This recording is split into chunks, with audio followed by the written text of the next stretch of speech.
बिस्मिल्लाहिर्रहमानिर्रहीम। अस्सलाम वालेकुम। कुकिंग विद तहनीत में आपको वेलकम कहती हूँ। आज हम बनाने जा रहे हैं माश की दाल, जिसको आप सफेद दाल भी कहते हैं। उसको मेथी की खुशबू के साथ बहुत ही मजेदार तरीके से मैं आपको बनाने का तरीका सिखाती हूँ। उसके लिए जो हमें चंद जरूरी अशिया चाहिए वो मैं बता देती हूँ आपको। ये मैंने तकरीबन 1.5 पाव माश की दाल ले ली है और इसको 1 घंटा पहले भिगो दी है। आप इसको जितना ज्यादा भिगोएंगे उतनी ही ये मजे की बनेगी। उसके अलावा मैंने 5 से 6 टमाटर ले लिए हैं, एक बड़ा साइज का प्याज ले लिया है और लहसुन अदरक का पेस्ट ले लिया है, कुछ सब्ज मिर्च ले ली है। और मसालों में सिंपल मैंने मसाले लिए, 1-1 टीस्पून सुर्ख मिर्च, हल्दी पाउडर, सालन मसाला, धनिया पाउडर, नमक और गरम मसाला। आप इसको अपनी मर्जी से कम या ज्यादा कर सकते हैं। और जो इसमें स्पेशल चीज है वो है खुश्क मेथी। ये आप इसमें जब डाल के इसको बनाएंगे तो आपको ये बहुत ज्यादा एक डिफरेंट टेस्ट देगी। तो इसको बनाने का बहुत ही अच्छा और आसान तरीका मैं आपको बताती हूँ। तो चलिए आइए इसको बना। कुकर में मैंने 1/2 कप ऑयल डाल दी है। आप इसको देसी घी में भी बना सकती हैं, डालडा में भी बना सकती हैं, अगर आपको कोई हेल्थ इश्यू नहीं है तो। अच्छा, इसमें हमने प्याज डाल दिए। प्याज को लाइट ब्राउन होने तक हम इसको फ्राई करेंगे, डार्क ब्राउन नहीं करना। हमारा प्याज जो है लाइट ब्राउन हो चुका है। अब इसमें हमने लहसुन अदरक का जो पेस्ट है वो डाल देते हैं। 1 मिनट तक वो ब्राउन हो जाए, फिर हम इसमें टमाटर डाल देंगे इस तरह। अब इसमें हम टमाटर डाल देते हैं और साथ ही हम इसमें जो मैंने आपको मसाले बताए थे वो सब डाल देते हैं।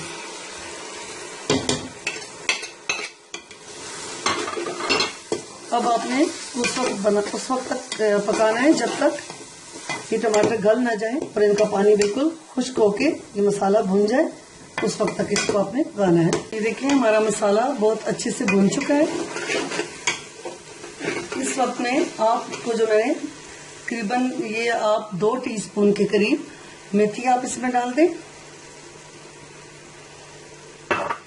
और इस टमाटर के मसाले में इस मेथी को 2 मिनट तक अच्छी तरह भून लें। साथ में इस तरह टमाटर को भी देख लें कि बिल्कुल बारीक हो जाए। 2 मिनट तक आप मेथी को इसमें भून लें अच्छी खुशबू के लिए। हमारी मेथी भुन चुकी है अच्छे तरीके से और टमाटर का मसाला भी बिल्कुल भुन चुका है। अब हम इसमें अपनी जो दाल है उसमें से पानी निकाल के वो भी डाल देते हैं और इसको हम मीडियम आंच पे 5 से 6 मिनट तक अच्छी तरह भून लेते हैं, जब तक इससे घी बाहर ना निकल आए। उस वक्त तक आपने इसको बहुत अच्छे तरीके से भूनना है। ये देखिए 5 से 6 मिनट हो चुके हैं दाल को भूनते हुए। ये देखिए इसने इतना सारा ऑयल निकाल दिए और ये बहुत अच्छे तरीके से भुन चुकी है।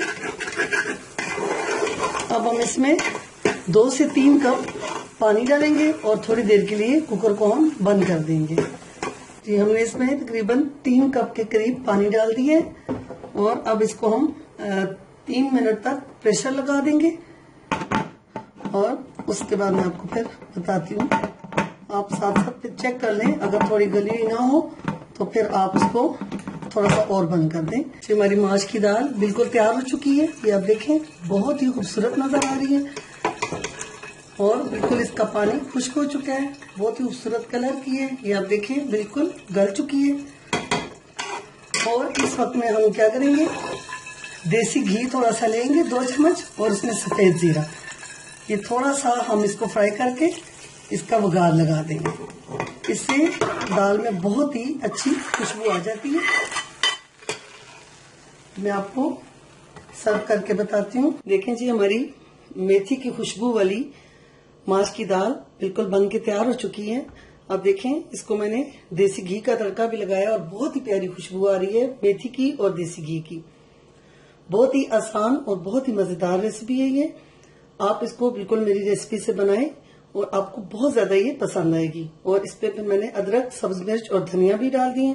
थोड़ी सी आप इसमें हल्की सी जो टच है वो काली मिर्च का दे दें, इससे इसका टेस्ट और भी ज्यादा हो जाएगा। उम्मीद है कि आपको मेरी ये रेसिपी बहुत ज्यादा पसंद आएगी।